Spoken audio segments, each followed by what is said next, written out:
आइए बच्चों, आज हम राष्ट्रीय जनसंख्या नीति या भारतीय जनसंख्या नीति की मुख्य विशेषताएं जानेंगे। राष्ट्रीय जनसंख्या नीति सन 2000 से लागू की गई है।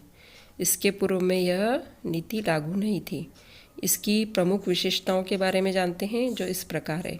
सबसे पहला है, यह 14 वर्ष से कम आयु के बच्चों के निःशुल्क शिक्षा के लिए नीतिगत ढांचा प्रदान करती है।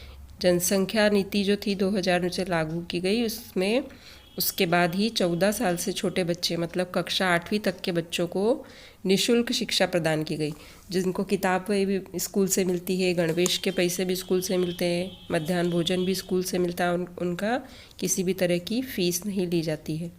दूसरा है, इसका लक्ष्य शिशु मृत्यु दर के प्रति 1000 से 30 से कम करना है।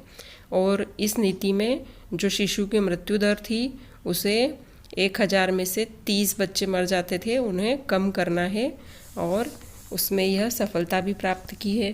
गर्भवती महिलाओं का ध्यान रखना, उनके पालन, उनको भी अस्पताल से सब सुविधाएं दी जाती है, जिससे कि बच्चे कम मर सके।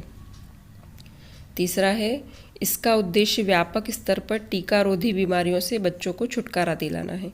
और इस नीति से जो भी बीमारियां होती थी छोटे बच्चों को, जिसकी वजह से उनकी मृत्यु हो जाती थी, उससे छुटकारा दिलाना है, जिससे उनकी मृत्यु दर कम हो सके।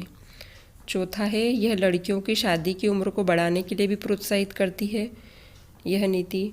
और पांचवा है, यह व्यक्ति के स्वास्थ्य सुधार द्वारा परिवार नियोजन कल्याण को एक जन केंद्रित कार्यक्रम के रूप में बनाती है। और इन सब के चलते हमारे यहाँ जनसंख्या का नियंत्रण बहुत हद तक किया गया है, और जो भी बच्चे हैं वो अच्छे से स्वस्थ रहे और साक्षर रहे और अपने सभी अधिकारों को जाने।